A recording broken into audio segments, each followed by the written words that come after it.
ये फेरारी ला फेरारी है और ये थोड़ी टोयोटा प्रियस जैसी है।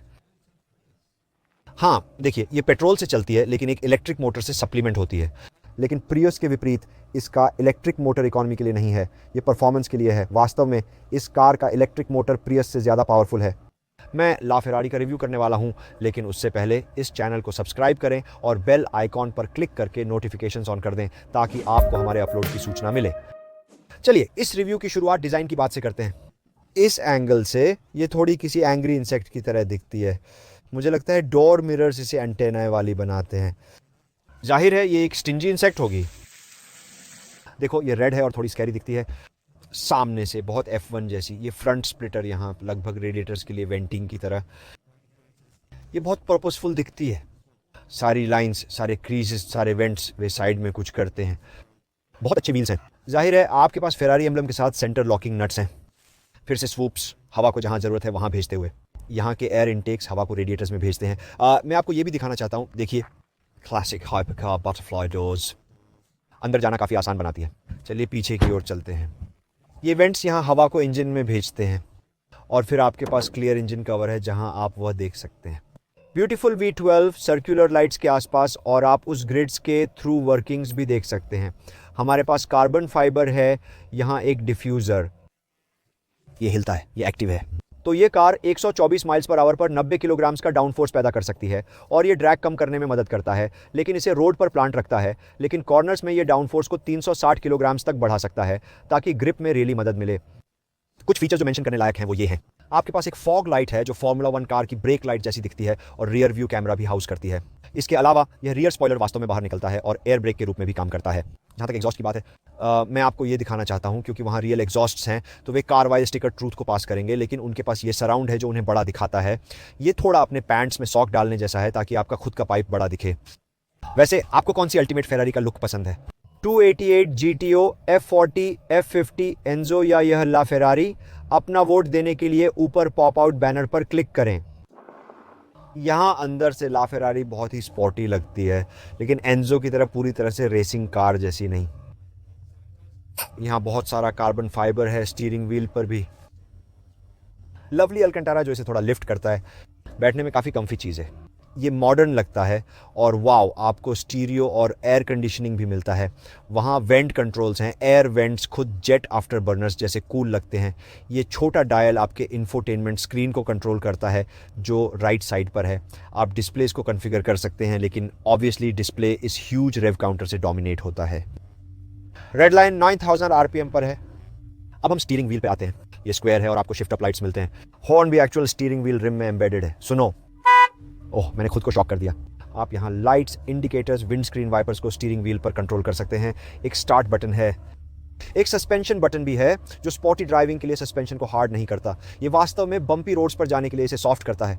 फिर यहाँ ये स्विच है जो मैनेटिनो स्विच है, जो कार को अलग अलग मोड्स में डालता है, जैसे wet, sport, race, traction control off जो व्हील स्पिनिंग को रोकता है, फिर ESC ऑफ जो कार को एक्चुअली स्लाइडिंग से रोकता है। तो इसे ऑफ करो अगर आप कुछ स्किड्स करना चाहते हैं। अब यहाँ सेंटर कंसोल पर आपके पास गियर बॉक्स के लिए सेलेक्टर है, तो आपके पास रिवर्स, ऑटो और लॉन्च है, और ये एक अजीब स्पाइक पर है जिस पर आप शायद खुद को इम्पेल कर सकते हैं। फिर आपके विंडो कंट्रोल स्विचेस यहाँ हैं। यहाँ कार को उठाने का बटन भी है बम्प्स या कर्ब्स से गुजरने के लिए। यहाँ नीचे कुछ स्टोरेज एरिया है। यहाँ ऊपर एक 12 वोल्ट सॉकेट और एक USB इनपुट है जिसमें USB एक तरफ जाता है और फिर दूसरी तरफ। पता नहीं ऐसा क्यों है, शायद अगर आप कार को फ्लिप करें तो भी आप समझ सकते हैं कि ये USB इनपुट है। यहाँ ऊपर एक छोटी प्लाक भी है जो बताती है कि ये एक लिमिटेड एडिशन कार है, 499 में से एक। मानना पड़ेगा सीट्स का डिज़ाइन और फील दोनों बहुत अच्छे हैं और आपको फेरारी लोगो एम्बॉस्ड मिलता है। यहाँ एक छोटा स्टोरेज एरिया भी है। ये एक ग्लव बॉक्स है जो सिर्फ ग्लव्स के लिए बड़ा है। दुर्भाग्य से मैं इसे बंद नहीं कर पा रहा हूँ, ये बंद नहीं होता। यहाँ एक छोटा लगेज नेट भी है और फ्लोर मैट्स को देखो, वे सिर्फ रबराइज्ड नॉनसेंस हैं। यहाँ फ्लोर पर आपके पास डोर मिरर कंट्रोल्स हैं और फिर यहाँ इलेक्ट्रिक चार्जिंग सॉकेट के लिए बटन है, फ्रंक खोलने के लिए और फिर एक और फ्यूल फिलर कैप खोलने के लिए।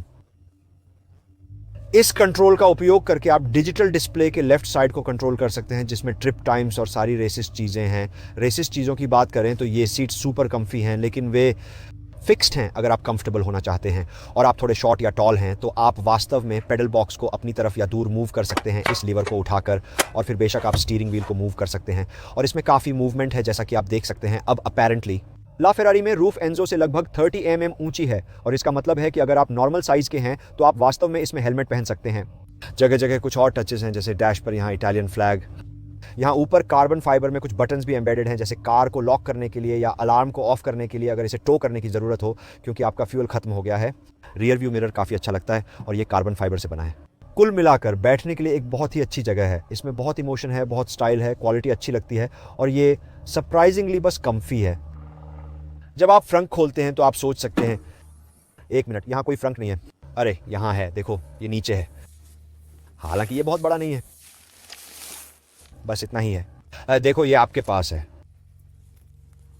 ये सेंटर लॉकिंग नट्स के लिए है।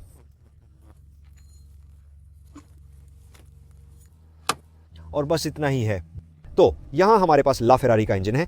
ये 6.3 लीटर का नेचुरली एस्पिरेटेड V12 है जो 800 हॉर्स पावर देता है, लेकिन इसके साथ एक कर्ज इलेक्ट्रिकल सिस्टम है जो आपको एक्स्ट्रा 163 हॉर्स पावर देता है। कुल मिलाकर 963 हॉर्स पावर और 900 न्यूटन मीटर्स का टॉर्क। 0 से 62.4 सेकंड्स में, top speed 217 miles per hour. हाँ, ये थोड़ा बीस्ट है, और ये रियर व्हील्स को 7 speed dual clutch automatic gear box से चलाता है जिसमें लॉन्च कंट्रोल है। इस इंजन के बारे में कुछ इंटरेस्टिंग बातें हैं, जैसे वो बैटरीज जो इलेक्ट्रिक मोटर को पावर देती हैं वो फ्लोर के नीचे है, और वहाँ देखो ऑरेंज पाइप्स हैं जो बैटरी पैक को इलेक्ट्रिकल मोटर से जोड़ती हैं। वो ऑरेंज और क्लियरली विजिबल हैं ताकि अगर कार में आग लगे तो फायर में ना सकें और उन वायर्स को डिस्कनेक्ट कर सकें। कार के इस साइड पर फ्यूल फिलर कैप है। दूसरी तरफ बैटरी के लिए इनलेट है, एक नॉर्मल 12 वोल्ट के लिए है और दूसरा हाई परफॉर्मेंस बैटरी के लिए जो केयर सिस्टम चलाता है। हालांकि ये बिल्कुल भी प्लग इन हाइब्रिड नहीं है। इसका एकमात्र कारण है कि अगर आप कार को खड़ा छोड़ दें, क्योंकि आप कलेक्टर हैं और ये अप्रिशिएटिंग एसेट है, तो आप नहीं चाहेंगे कि बैटरी खराब हो जाए, इसलिए आपको कभी कभी इसे टॉप अप करना पड़ता है। कार वास्तव में ब्रेकिंग के दौरान या जब इंजन से ज़्यादा टॉर्क मिलता है तब अपनी बैटरी रिचार्ज करती है। जब आप कॉर्नरिंग करते हैं तो वह बैटरी चार्ज करने के लिए इसका उपयोग करती है, और 4 माइल्स के भीतर ये अपनी बैटरी को फ्लैट से फुल चार्ज कर सकती है, तो आपको मैक्सिमम परफॉर्मेंस मिलेगी। हालांकि यह कार परफेक्ट नहीं है। यहाँ इसके बारे में 5 अनोइंग चीज़ें हैं। इस इंजन बे कवर की एक प्रॉब्लम यह है कि ये काफ़ी हैवी है और ड्राइविंग के बाद गर्म हो जाता है। तो जब आप अच्छी ड्राइव के बाद अपने इंजन को चेक करने जाते हैं तो आप इसे यहाँ तक उठाते हैं और महसूस करते हैं कि यह आपकी उंगलियों को जला रहा है। आप इसे छोड़ देते हैं, ये नीचे गिरता है, टूट जाता है, और फिर आपको फेरारी के डिज़ाइन फॉल्ट के लिए सुक्ली ग्रैंड देने पड़ते हैं। बैटरी इस कार में 68 किलोग्राम का वजन जोड़ती है। वास्तव में पूरा हाइब्रिड सिस्टम 143 किलोग्राम वजन का है। कुल वजन 1555 किलोग्राम है। इतने कार्बन फाइबर के बावजूद शायद वे बस कुछ टर्बोस का उपयोग करके पावर बढ़ा सकते थे, क्लेवर इलेक्ट्रिक्स के बजाय F-बॉडी बनने के लिए। और मैक्लारेन P1 और Porsche 918 की तरह ये चीज़ सिर्फ इलेक्ट्रिक पावर पे नहीं चलाई जा सकती। तो आप अपनी मिस्ट्रेस को देखे बिना अपने घर वापस नहीं आ सकते। आप अपनी पत्नी को उस V12 से जगा देंगे। ये पहली फेरारी है जिसे डायनो के बाद से पिनोफरेना के इनपुट के बिना डिज़ाइन किया गया है। तो ये किसी ईरा का एंड जैसा है। हालांकि आपके व्यू पॉइंट पे डिपेंड करता है कि ये अच्छी बात है या नहीं। वैसे मुझे बताना, आपको कौन सा सबसे बेस्ट लगता है, ये ला फेरारी या फिर एंजो? वोट करने के लिए ऊपर क्लिक करें, है ना। अच्छा, हवा से ये टायर सिर्फ फेरारी डीलर से ही खरीद सकते हो, यानी मूचो मनी। हाँ, आप अपने लोकल क्विक फेयर या ऐसी जगह से नहीं ले सकते, और अगर बीच में कोई स्क्रू लग जाए तो रिपेयर नहीं करवा सकते। ये ZR रेटेड टायर्स हैं, एक बदलना पड़ेगा तो दूसरा भी, ताकि दोनों साइड्स पर वेयर सेम रहे। तो ये सब थोड़ा अनोइंग, इनकन्वीनियंट और एक्सपेंसिव हो जाता है। खुशकिस्मती से इस कार में बहुत सारे कूल फीचर्स हैं जो इसकी भरपाई करते हैं। यहाँ 5 हैं। कार्बन फाइबर चेसी को फेरारी के formula 1 technical director mister Rory Byrne ने डिज़ाइन किया था। जब आप ड्राइव कर रहे होते हैं तो हवा इंजन इंटेक्स में जाती है, और हाई स्पीड पर यह इंजन की हॉर्स पावर को 5 तक बढ़ा देती है। जब इंजन बे से गर्म हवा इन एयरवेंट से निकलती है तो वो थोड़ा डाउन फोर्स क्रिएट करती है जो एक्स्ट्रा ग्रिप देता है। चर्सी इस एंजो से 27% ज़्यादा स्टिफ है। और हाँ, अगर आपके पास कन्वर्टेबल एपर्टा वर्जन है तो ड्रैग कोएफिशिएंट सेम रहता है, क्योंकि उन्होंने एरो के साथ बहुत क्लेवर काम किया है। शाबाश फेरारी। ये पहली फेरारी है जिसमें हाइब्रिड सिस्टम इस्तेमाल हुआ है। साथ ही ये फेरारी के 70 साल सेलिब्रेट करने के लिए बनाई गई थी। तो 40 साल पे F40 थी, 50 साल पे F50, 60 साल पे एंजो, और जैसा मैंने कहा 70 पे ये है ला फेरारी में पहली बार। मैं बस इसे केन करने वाला हूं। चलो करते हैं गहरी सांस। चलो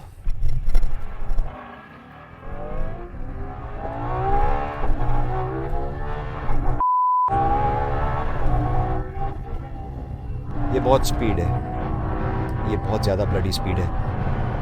वाह वाह वाह वाह, ओ माय गॉड।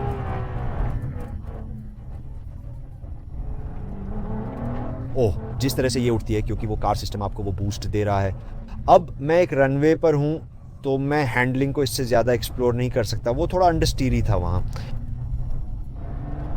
चलो फिर से करें। ओह हाँ, हे भगवान, सुपर क्विक, अरे वाह वाह।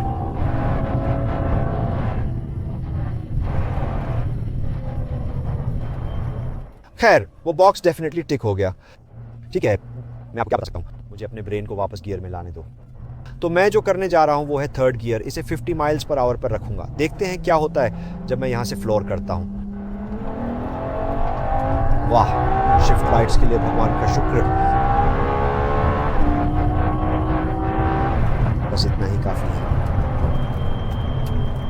ओह, यह इतना क्विक लगता है। ब्रेक्स अच्छे हैं, उन कार्बन सिरेमिक्स के लिए भगवान का शुक्र। यह बहुत अच्छा है। ठीक है, अब मैं 100 माइल्स पर आवर से फुल इमरजेंसी स्टॉप करूंगा। देखते हैं ये ब्रेक्स कैसे हैं। चलो शुरू करते हैं। ओह, ये अच्छा और सीधा रहता है। हे भगवान, लगता है मुझे कंकशन हो गया। हे भगवान, अगर मेरे पास पैसे होते तो मैं इनमें से एक जरूर लेना चाहूंगा। ओह, जाने दो, बस एक और बार, क्यों नहीं। लॉन्च करो।